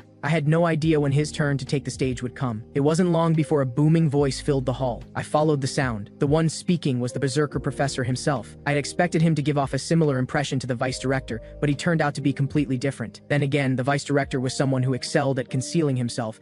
I couldn't rush to any conclusions about the berserker professor either. Once all the professors had finished introducing themselves, the ponytail battle maiden declared the enrollment ceremony closed and told everyone to head to the dormitories to get settled. I turned to look at the white-haired boy beside me. He had somehow dozed off again without me noticing. I reached over with a resigned sigh and gave his shoulder a pat, trying to wake him. The white-haired boy stirred and blinked groggily back to consciousness. I messed with him and said he'd been caught napping, earned himself an expulsion, and was being sent home. The white-haired boy immediately burst into a wail at that. I got his mood back on track and led him toward the student dormitory block. After collecting our room numbers from the administrator, we split up and went our separate ways. The accommodations had been quietly divided into zones for nobles and commoners behind the scenes, so the two of us weren't in the same dormitory. I climbed all the way to the top floor and found my assigned room by the number. I gently pushed the door open, and inwardly noted that the dormitory accommodations were really quite decent. A complete set of daily necessities had already been placed in the room ahead of time. Every new student had received the exact same set of items. A thoughtful touch. Just then, the door was pushed open from outside. It was the scarred young man who had gone up as the combat track student representative, so he was my roommate. He said in a flat tone that he hoped we could coexist peacefully. He had no intention of interfering with anything I did, and hoped I'd extend him the same courtesy. I suppressed a quiet laugh. This kid had some personality to him. I recalled that he had ranked first among the incoming combat track students. What I couldn't tell yet was whether his actual ability lived up to that ranking. The thought barely flickered through my mind before I reached out toward him in a probing gesture. The scarred young man startled instantly, his body tensing on pure instinct as his guard shot up. I noted to myself with quiet approval that his reaction time was sharp and his physical control looked solid. He even adjusted his sword grip deliberately to avoid catching anything nearby as he drew. He had genuine skill. Right at the height of that tense standoff, the white-haired boy's voice drifted in from just outside the dormitory door. I used the timing to pull my hand back and made up a casual excuse on the spot, saying I was just on my way out. I gave the scarred young man a pat on the shoulder, said with a grin that whatever he wanted to do was fine, just don't interfere with me either. I stepped out of the dormitory building to find the white-haired boy bounding over toward me full of energy. He grabbed my arm and said enthusiastically that he wanted to explore the whole academy. He also brought up that the maid had told him there were lots of interesting places on campus. She had specifically told him to go and look around on the very first day, and that he absolutely had to bring me along. I understood immediately. Genoan Academy was enormous, and the maid had obviously told him that to make sure he didn't get lost by getting me to walk him through the grounds. Going for a wander wasn't a bad idea. There was actually something that had been on my mind. Even though my perception in this life wasn't as sharp as it had been in my past one, I had still faintly picked up on something off about the energy in the air. It carried the signature of someone from the Declan family, and judging by the quality of it, this person was a crisis management specialist. I wanted to see for myself just how many of them had slipped inside. I smiled and nodded, saying let's go take a look around then. After that, we wandered through the academy, making our way around its grounds. Along the way, the white-haired boy talked animatedly about everything he saw, and the mood between us was easy and relaxed. We'd been walking for hours and I was already worn out, and the white-haired boy was still bouncing around with boundless energy. I sighed internally. I was exhausted. This genuinely felt like looking after a child. With me here keeping an eye on him, the Brando family could certainly rest easier, but I had always been someone who repaid every slight. So I casually told the white-haired boy that since he liked the lake so much, he could just have his family dig one for him, fill it with water, and he'd have his very own lake. The white-haired boy's eyes lit up immediately and said it was a brilliant idea, declaring on the spot that he'd have the maid dig him one even bigger and deeper than the one in front of them. Back at the Brando estate, the maid sneezed for no apparent reason. The white-haired boy stared at the water for a moment, then started wondering what he should name his future lake. As I offered a name suggestion, I managed to sneak in another dig at the maid. The maid, seemingly sensing something, shivered without knowing why. And then the white-haired boy pointed at a statue not far away and exclaimed that the bronze figure looked wonderfully detailed. I followed his lead and suggested his family have a statue made for him too, shaped like a dragon. The maid at the estate found herself inexplicably unsettled, with no idea why a sudden chill had just run through her. Evening came, and I proposed heading back for dinner. While we had been walking around the academy earlier, I'd spotted 7 crisis management specialists. Their movements were concentrated mainly around the second magic hall, the building that housed the Berserker Professor's research room. I hadn't been entirely sure of their target before, but seeing this now confirmed it. They were after the Berserker Professor. Declan had likely sensed that someone was quietly helping the Vice Director, and had begun to suspect the Berserker Professor who had a known connection to him. I was just wondering why they hadn't been tailing me when I turned around and noticed someone already had. In that case, let me find out exactly what they know. When night fell, a crisis management specialist moved swiftly through the darkness, leaping nimbly between rooftops and walls, moving quickly and without a trace, then dropped into an empty room. The first greeted their arriving comrade and asked where the others had gone. The second said the others had headed back already. Command had just issued an urgent order for everyone to immediately converge on the target's den. The first asked whether the target was the primary or the secondary. The second answered it was the secondary and added that the primary had already detected them. The first said they had obtained valuable intelligence. Tonight at midnight, the objective would be delivered to the secondary target. After a moment's thought, they concluded that it seemed the primary target, the Vice Director, had officially made his move. Now that Command had issued a dedicated order, it meant that among all the secondary targets, the one they'd been assigned to watch, the Berserker Professor, was in fact the true core secondary target. The second looked troubled at that, questioning whether just the few of them could actually break through the defenses of a professor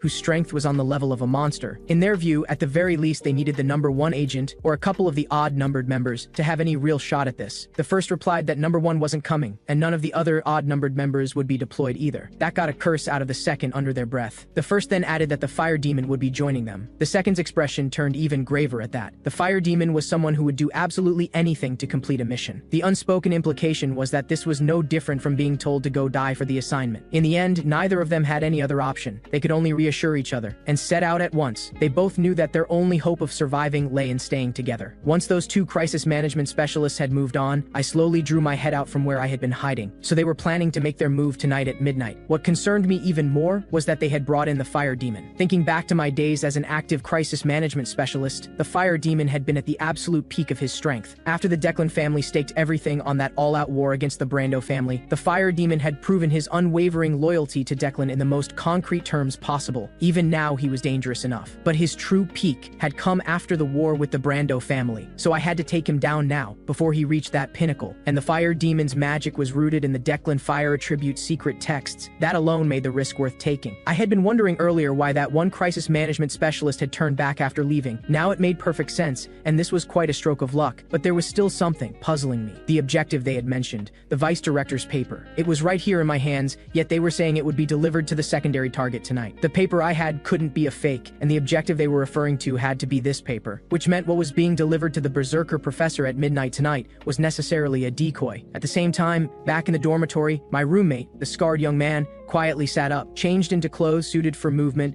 moving with careful deliberateness, ran through a thorough check of everything he was carrying, then with equal care picked up what was supposedly the objective. He glanced over at the me asleep in the bed, confirmed that nothing had been noticed, and slipped out of the room without a sound, making his way toward the second magic hall. At that moment, the berserker professor was seated at the desk in his research room. He had long since become aware of the Declan family's informants lurking around like rats. They hadn't dared to cross the line before, so he had held himself back and let it go for the time being. But now they had finally had the nerve to violate his territory directly. As he sat and quietly waited for those rats to show themselves, the research room door was pushed open softly. A familiar figure stepped inside. It was the scarred young man. The berserker professor understood immediately. Someone had sent a mercenary to carry out the job. The professor called out his infiltration in a measured tone, telling him that next time he wanted to try sneaking in like this, he'd need to learn to alter the nature of his ether first. The scarred young man's stomach dropped. He said nothing, and simply stepped forward quickly to hand over an envelope. The berserker professor reached out and accepted it, but didn't open it right away. He turned it over in his mind.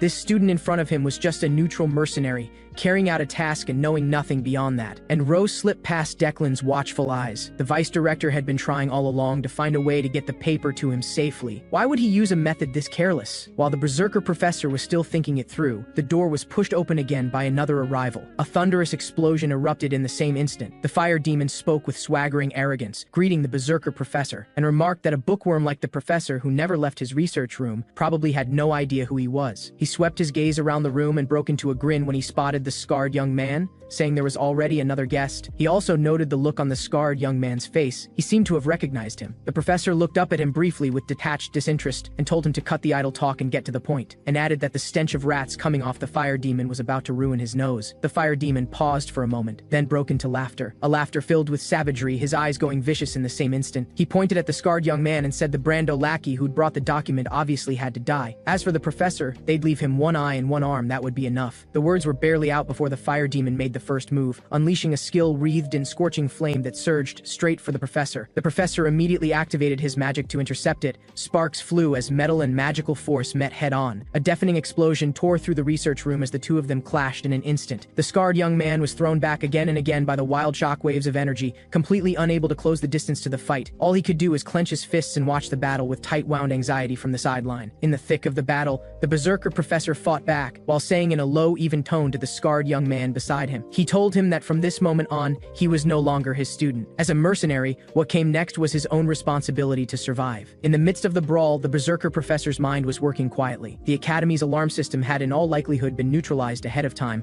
by Declan's rats using a concealment spell. Was his only option now to put his hopes in that mercenary kid? But thinking back to the look of helpless panic on his face just moments ago, that didn't exactly inspire confidence. In the end, he'd have to rely on himself. Meanwhile, the fire demon's assault was growing more ferocious by the second, each strike carrying the force to raise everything in its path. As he attacked relentlessly, he screamed at the professor to hand over the document, threatening to obliterate him body and soul if he didn't comply. As the words left his mouth, the fire demon condensed a massive fireball in his palm and hurled it forward. The berserker professor rapidly channeled the magic around him into a shield. The shield and the fireball collided. The violent explosion flipped the experimental tables nearby off their feet. Savage energy tore in every direction, blasting cracks across the walls. The scarred young man was still being pushed back by the shockwaves and couldn't get anywhere near the fight. The berserker professor could only press on alone, searching desperately for an opening through the relentless barrage. The fire demon saw this and reacted fast, immediately sealing off every possible angle of counterattack. From my position at a distance, I felt the sharp pulse of magical energy detonating clearly, and knew they had already started fighting. I reached into the dimensional storage bag and pulled out the mask I had prepared in advance and put it on. Right now,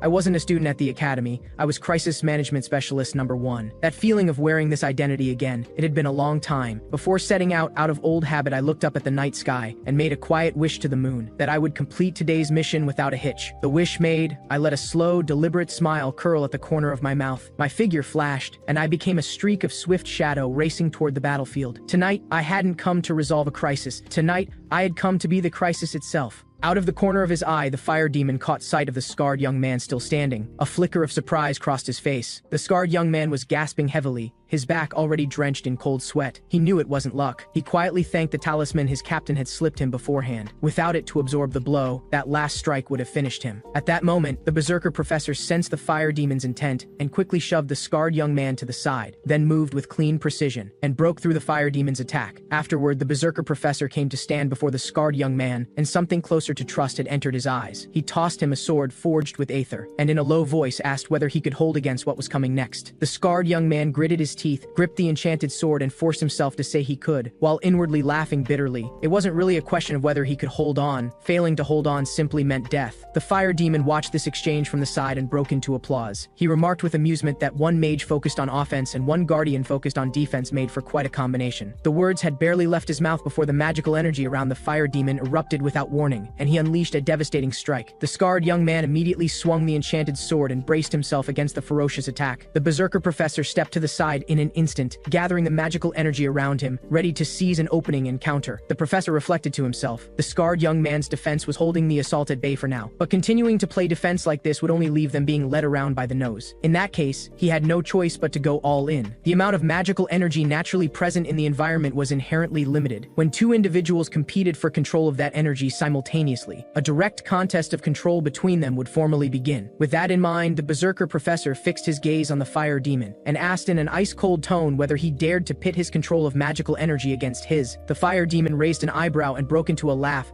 eyes full of contempt, and accepted the challenge on the spot. Before the words had even finished, both of them simultaneously drove the magical energy around them outward, igniting a fierce contest of magical force. The terrifying surge of magical energy swept through the room like a tidal wave. Fortunately, the scarred young man reacted quickly, shielded his vital points, and threw himself out of the blast zone in time. Even so, the residual energy still slammed into him with crushing force and launched him into the air. He landed in the rubble and thought to himself, the level these two were fighting at was something else entirely. They were flat-out monsters. The crisis management specialists, watching from a distance, took one look at the scene and swallowed hard. The one leading them said that getting any closer would be throwing their lives away, and ordered everyone to hold position. From where I was hidden, I did a quick head count. I seized the gap and slipped in without a sound and launched my ambush. In a single flash of movement, I had crossed past all of them. The crisis management specialist startled all at once and cried out sharply. By then, I had already landed squarely in the center of the battlefield. The two locked in their magical contest were both snapped out of it by the sudden commotion and turned to look at me at the same time. I grinned and announced at the top of my voice that I had arrived. The fire demon was the first to lose his composure. He roared immediately, demanding to know what I thought I was playing at. I didn't waste words on him and went straight at him, swinging my blade down, while declaring in a cold voice that this was where he would meet his end. The fire demon felt the terrifying pressure radiating from the blade in that instant and trembled all over. He instinctively drove the magical energy around his body outward. Blade and magical force collided violently, triggering an explosive detonation. The fire demon used the force of the blast to send himself flying several meters back. He landed in a mess, staggered, and barely managed to stay upright. But the moment he steadied himself, the magical energy inside him reversed flow, sending sending blood and energy surging the wrong way. Naturally, I wasn't about to give him any time to recover, and I charged in again. The fire demon's mind raced. He knew he needed to suppress the internal magical reversal first. At the same time, the other crisis management specialist had come rushing onto the scene. The fire demon seized the moment, quickly pulled out a vial and tipped it back, recovering his breath as he did, while wondering with genuine bafflement where exactly this person had come from. I had no time to answer his question. I was focused on handling the crisis management specialists closing in from all sides. The fire demon watched my movements, and something like alarm stirred in his chest. This was extraordinary. Every move I made was sharp, efficient, and without waste. The magic I chose was always the most appropriate and the fastest option available. The fire demon caught himself abruptly and cursed internally for getting caught up admiring an enemy's skill in the middle of a fight. He bared his teeth and snarled that no matter who I was, anyone who stood in his way would die. With that, he stopped suppressing his magical energy and instead channeled every last bit of his strength. He launched his ultimate technique without holding anything back, intent on wiping out everyone present in one sweep. I stood perfectly still watching him, without any sign of moving to dodge. Another violent explosion erupted, and smoke billowed out to fill the entire space. The fire demon gave a cold laugh from within the smoke, assuming I must have been finished off. He glanced indifferently at the crisis management specialist sprawled on the ground, thinking to himself that getting caught up in his attack was their own problem and nothing to do with him. What mattered most was completing the mission. He caught his breath and muttered to himself that getting this worked up really wasn't like him at all. I looked at the sorry state he was in and asked whether he really thought that was all the strength he had to show. Under his stunned gaze, I walked out of the drifting smoke without a scratch. I told him that on the surface he looked like a man who had cut himself free from all restraint, but underneath he was as cold as a snake. I had seen through his intent to strike at the core of my power long before he acted, and the reason he had failed was precisely because he was too cold, too detached. Then my magic bullet shot toward him with pinpoint precision. The fire demon's pupils contracted sharply and his body didn't even have time to react with a dodge. There was a sharp crack, and the magic bullet landed squarely between his eyes. He immediately toppled over backward and went completely still. I drew back my magical energy and landed steadily. Any other mage would have died from my ambush earlier, yet he had actually managed to fight back. Worthy of the name of a renowned battle mage, his reaction speed and judgment were both exceptional. If he had coordinated with those crisis management specialists just now, I might have lost. After all, my current magical reserves were far below his, but in the end, he was too arrogant. I walked over and quickly searched the fire demon's person. It didn't take long to find the dimensional storage bag he was carrying. The bag had a user recognition spell locked onto it, so I'd have to crack it gradually over time. For now, there were more pressing things that needed my attention. I turned and looked at the figure behind me and said they were a little late. The professor walked over and explained in an even tone that he had gone to freeze the remaining rats lurking around the perimeter, which was what had taken him so long. He then studied me with a measuring look and asked whether I was a Declan rat as well. I clicked my tongue quietly and inwardly called them both lunatics. The berserker professor raised an eyebrow and said that by the look of it, I was someone sent by the vice director. He added for good measure that he was not a lunatic. The professor changed direction and asked whether the vice director had split that paper into two, and what the situation was with the mercenary who had approached him earlier. I said honestly that I hadn't heard the vice director mention any of that. I went on to reason through it. This was probably the vice director's plan. He had likely used the fake paper to draw out Declan's people. It would raise the Brando family and the Academy's guard while also weakening Declan's presence and influence on the side. The professor fixed his eyes on me for a few seconds, then asked directly. I was the one actually delivering the real paper, wasn't I? I didn't deny it, and reached into the dimensional storage bag to pull out the real paper and hand it to him. He took it, flipped it open, and scanned the contents quickly, then looked up and asked whether I had already read it. I replied lightly, "Read it? Far more than that." I looked at him and added that if he wanted to do something about it, I wouldn't refuse. But I reminded him, was he sure he wanted to lose a reliable ally? The professor was silent for a moment, then said he had no interest in losing one either. He paused, then asked what I wanted. He explained that the vice director only trusted people whose desires were clear and pointed in the same direction as his own. So to build trust, he needed to offer me something in return. I said I wanted books. I wanted to build a tall, grand tower and fill it with books that anyone could come and read. And I hoped to include books documenting the professor's own views on magical studies. The professor let out a quiet laugh and said it would be simpler to just write a book and give it to me directly. I nodded and said we had a deal, then turned to leave. The professor called me back right away and asked how to reach me going forward. I said with a light quip that I had no interest in taking contact details from a man, then pulled a string of crystal orbs from the dimensional storage bag and tossed them to him. When he needed to reach me, he could crush one. If something urgent came up, he could crush two or more. The berserker professor said he felt a bit put out. He wasn't exactly eager to have a man's contact details either, but I had already leapt into the air and vanished into the night. Not long after, the Imperial Royal Knight Brigade arrived at the scene in a hurry. They swiftly cleared away all evidence of the battle to guard against another attack. They also made emergency arrangements to evacuate the students to safety. I took the chance to slip into the student crowd unnoticed. The white-haired boy spotted me and ran over asking where I'd been. I made up an excuse on the spot, said I'd gone to use the bathroom. The white-haired boy looked genuinely concerned and asked if I was constipated and offered to treat it for me. I thanked him but declined, and thought to myself that with clear evidence of what had happened, the Declan family should keep a low profile profile for a while. But in the moment I had blocked the fire demon's magic, the power of the mark had suddenly seeped into my force field. Though thanks to that surge of power, I had been able to successfully counter and fight back. So it was, all things considered, a good thing. Still, this kind of technique was commonly used by element-type mages, allowing the caster to remain unaffected by magical impact. Why had it suddenly activated now, and what were the conditions that triggered it? It seemed I'd need to look into this properly. Just then, an unfamiliar classmate walked over to greet me. He said my combat ability seemed impressive and he wanted to make friends. My heart jumped a little. I thought for a moment he might have noticed something. But then he brought up what had happened during the enrollment ceremony. Hearing that, I let out a quiet breath of relief. The white-haired boy noticed and looked a little put out. He tugged at my arm and tried to pull me away. But the freckled boy followed along, a bit sheepishly asking if we'd consider letting him join us. I understood the situation easily enough, even though the academy promoted equal treatment regardless of background. That was the academy's position, not how the students or their families saw things. Those from poorer backgrounds would naturally get pushed aside by students from wealthy families, and the freckled boy was probably in exactly that situation. The white-haired boy heard this and felt sorry for him, and immediately welcomed the freckled boy into our group on the spot. I shrugged. Either way was fine with me. I couldn't help but reflect on it. This life had thrown so many unhinged people my way, I had almost forgotten what an ordinary peaceful day felt like. And with that, life at the academy had officially begun. The next morning, I woke the white-haired boy up, then brought him to class. He was still in the middle of a yawn, saying drowsily that he was so sleepy. The freckled boy came over to greet us around then, and immediately complained that there had been an actual battle last night and they still had to come to class today like nothing happened. Completely unreasonable. I looked the freckled boy over.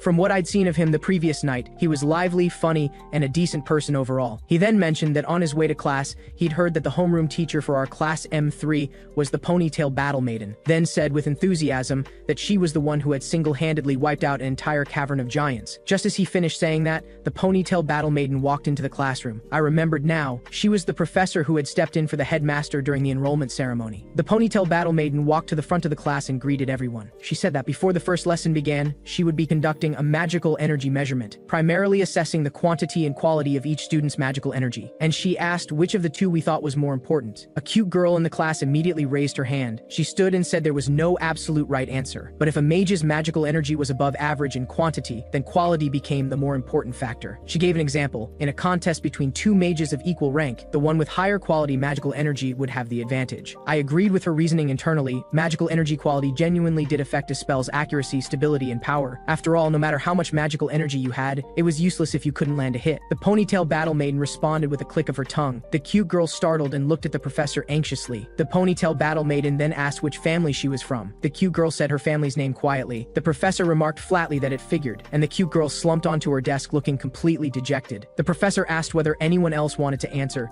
and the classroom went silent. She swept her gaze across the room and said that if no one raised their hand, she would simply call on someone at random. The student she pointed to said they thought the quantity of magical energy was more important, adding that in large-scale battles the impact of raw volume should be greater. I thought to myself that was fair. Ultimately, it came down to the actual situation, and both quantity and quality mattered. But the ponytail battle maiden clicked her tongue again. I was starting to wonder what was going on. She continued calling on students one by one. The next one hesitated and said they thought speed was more important. She immediately asked about their family background. She called on another student who had barely said they thought mindset was more important before she cut in to ask about their family. I couldn't hold back an internal eye roll. She was completely ignoring what the students were actually saying. Was she really intent on killing the mood in class like this? And what was the right answer supposed to be anyway? At that point, the ponytail battle maiden spoke up and said the question had no correct answer to begin with, so what she wanted to hear wasn't a correct answer. She told everyone to think carefully about whether what they had said was their actual honest thought, or whether they had been trying to guess at the answer she wanted. She emphasized that a mage must never lose their own perspective,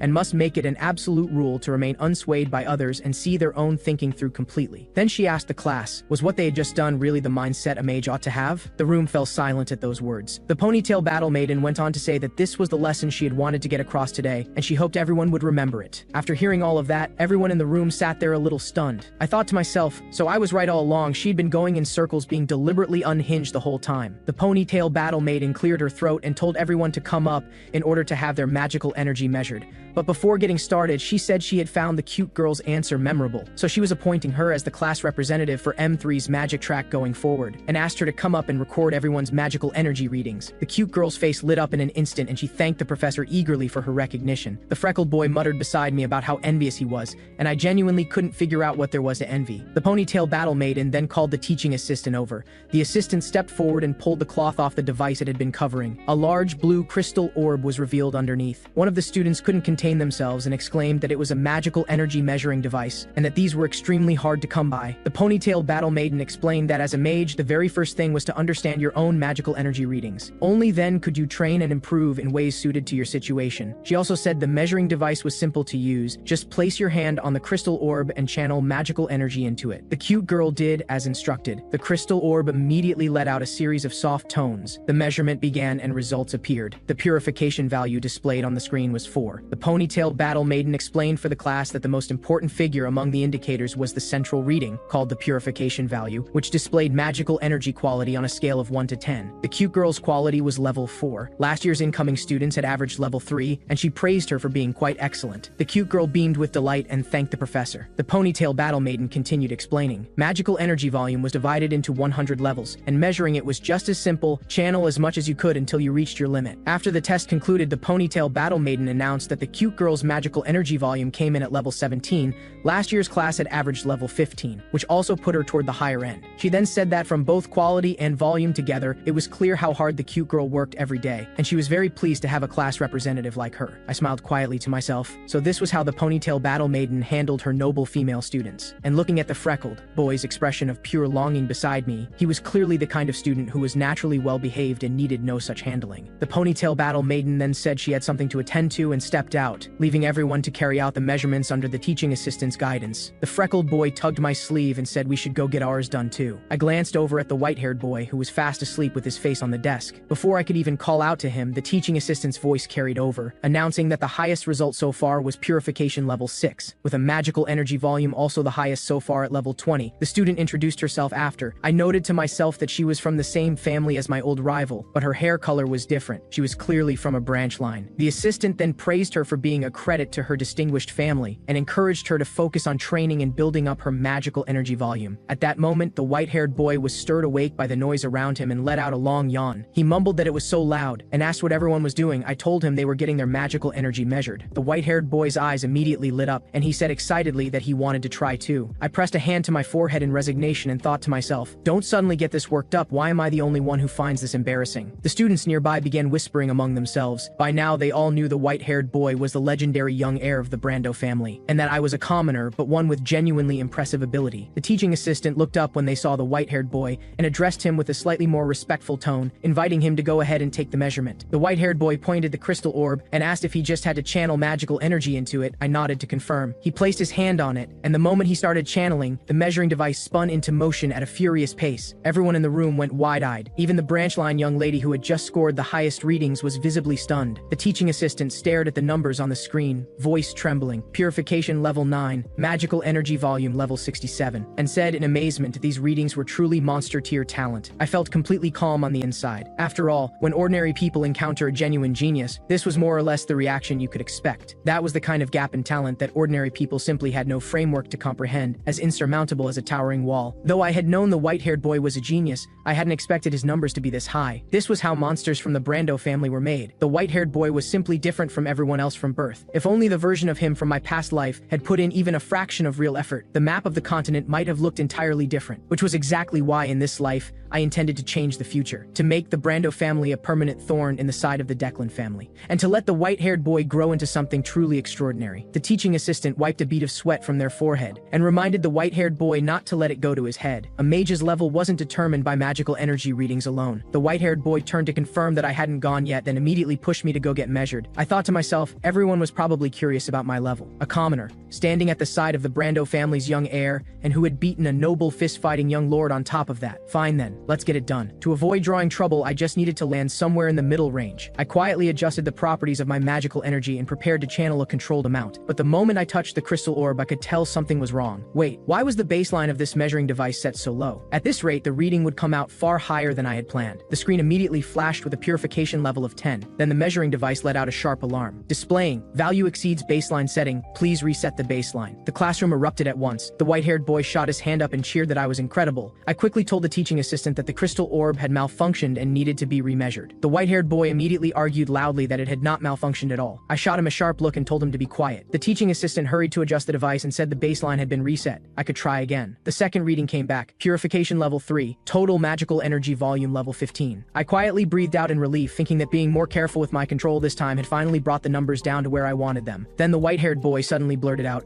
"What was I playing at?" I blinked and asked him where he had picked up that phrase. He looked perfectly innocent and said, "Well, I had used it before, so it must mean something like going off the rails." I told him firmly that the going off the rails phrase was mine alone to use. The white-haired boy immediately argued back without missing a beat, asking why he couldn't use it too. Evening, the first magic hall. Inside the ponytail battle maiden's office, she was turning it over in her mind. Why would the Declan family's fire demon suddenly attack the berserker professor? Then again, forget it, the berserker professor should be able to handle it on his own. It had nothing to do with her anyway. At that point, the teaching assistant knocked and stepped in, respectfully informing the ponytail battle maiden that the magical energy readings from today had been compiled and brought over. She reached out and took them. She noted that the branch line young lady, being a member of the Dainai family, had put up numbers that were less impressive than expected. The white-haired boy was without question the most talented child the Brando family had produced in its entire history. It seemed worthwhile to guide him carefully. As she flipped through, the ponytail battle maiden suddenly stopped turning pages, her eyes locking onto one particular entry. That entry noted that a data error had occurred on the first measurement, so it had been retaken. She focused on the error code. The value had exceeded the configured baseline. She thought it over for a moment and said she would need to keep a particular eye on me as well. At the same time, over in the student common room, the white-haired boy was excitedly showing us the results of his magical energy manipulation. I suggested he make it more vivid, have it look like it was about to fly forward, with wings spread and mouth open. I also reminded him that he remembered the bronze lion at home. Right? How impressive it looked with its mouth open wide like that. The freckled boy stood watching this unfold, and his feelings were complicated. I could guess what was going through his head. Even a branch line young lady, as capable as she was, could only produce a regular dodecahedron, while the white-haired boy was treating the magical energy manipulation exercise like a game he was playing for fun. There was always someone higher, always someone better. The freckled boy was probably feeling pretty useless right about now. I understood how he felt, but what was done was done. The only thing left was to accept reality and keep moving. The white-haired boy, oblivious to everyone else's mood, called out to me cheerfully. He said today had been so much fun. He really had made the right choice coming to the academy. I liked that about the white-haired boy, his innocence and honesty, and I was determined not to let him turn into the kind of monster he had been in my past life. I smiled back at him and said we'd keep having fun and going to school together from here on out. Time slipped by, and a month had passed before I knew it. Taking advantage of a moment when my roommate was away, I pulled out the dimensional storage bag I had taken from the fire demon. The bag was locked, but as long as you understood the underlying principles of the security magic and had a bit of magical intuition, cracking the user set magical pattern wasn't difficult. With proper equipment, it could be done in under a week, but working in secret inside my personal training room was all I could manage, and it had taken me a full month. Over that same month, the spirit medicine the Brando family had given me had been fully absorbed and converted into magical energy. And in this academy, I had also picked up quite a bit of knowledge that would prove useful to me. All in all, I had finally managed to open the dimensional storage bag. I went through the contents one by one: a few vials of potion, a cloak I couldn't wear, and a protective artifact. That last one had some use. As I kept searching, my eyes lit up. There it was. A Declan family grimoire of secret texts, and not just any. It was the lower-level blue fire text that the Declan clan head himself had used, the kind of infuriating magic that could burn through even a force field. Of course, reaching the point where you could actually burn through a force field required mastering it to a high level of refinement, not something learned overnight. I'd need to study and work through it slowly. After finishing the search and tidying everything up, I suddenly remembered today was the midterm exam. I hurried to change and headed to the assembly square. The white-haired boy was exclaiming excitedly about how many people there were. The freckled boy beside him explained that every magic track student from M1 through our own M3 class was gathered here. He then dropped his voice and added that the exam format this time was very likely the canyon breakthrough. He said a classmate had overheard a professor complaining recently about having to go fix up the canyon at the busiest possible time, which had to mean preparations for the exam. If the midterm was a practical exam, it could take one of three formats. The first was the gauntlet tube, navigating a maze-like underground waterway to reach the destination point. The second was the canyon breakthrough, ranked by the order in which students reached the destination. The third was the simulation exam, actual combat against people or simulated monsters. For me personally, the format didn't matter. All I needed was to pass. But the freckled boy clearly saw things differently. He looked like he had his heart set on the canyon breakthrough. Just then, the berserker professor called for everyone's attention, then walked forward and greeted the assembled crowd. He introduced himself as the professor in charge of this midterm exam. Looking at those panda-like dark circles under his eyes, I couldn't hold back a small smile, and reflected that people in academic research really were lunatics who had no regard for their own health. The berserker professor then announced that the exam format would be the gauntlet tube. The freckled boy heard this and immediately fell to pieces. He went pale and murmured to himself that his entire plan had fallen apart, and couldn't hold back a muttered curse of liar. The berserker professor paid no attention to the restless murmuring below and went on to explain the rules. He said the format was simple: pass through the maze-shaped underground waterway and reach the final stage to complete the exam. He also explained that any branch in the waterway would eventually lead to the destination, but that would just turn the exam into a meaningless race to the finish. finish. As he said it, he activated one of his skills and summoned a golem, saying the golem would add a little something interesting to the exam. The room immediately buzzed with noise as students broke into discussion. The berserker professor raised a hand to signal for quiet and explained that the golem was essentially a sluggish combat machine. Everyone should be able to handle it without too much trouble. Given that it might still be a stretch for everyone's current level, he had left its core exposed on the outside and deliberately reduced its durability as well. After he finished, the students remained noisy, still grumbling with complaints. The berserker professor thought to himself, the scarred young man he'd seen before had shown a fierce drive to push himself to his limit. Was it the environment that shaped a person's state of mind? That said, he could see that a few of the students here were genuinely promising. Some of them had a look of firm resolve, some had sharp, focused eyes, and one or two carried a kind of quiet steadiness about them. But when his gaze landed on the white-haired boy, he couldn't help but think with quiet resignation. This particular student seemed to have nothing on his mind at all. The berserker professor called for quiet again and said the golem would only serve as a gatekeeper at the junctions inside the waterway. Students could choose to fight through it or take a detour, entirely up to each person. He then said he would be distributing exam-issue wristbands to everyone. Once the force field of a wristband was broken, that student would be automatically eliminated, and the golem would ignore anyone who had already been eliminated. Finally, the berserker professor told everyone to try their best to leave a strong impression on him, whether by reaching the destination the fastest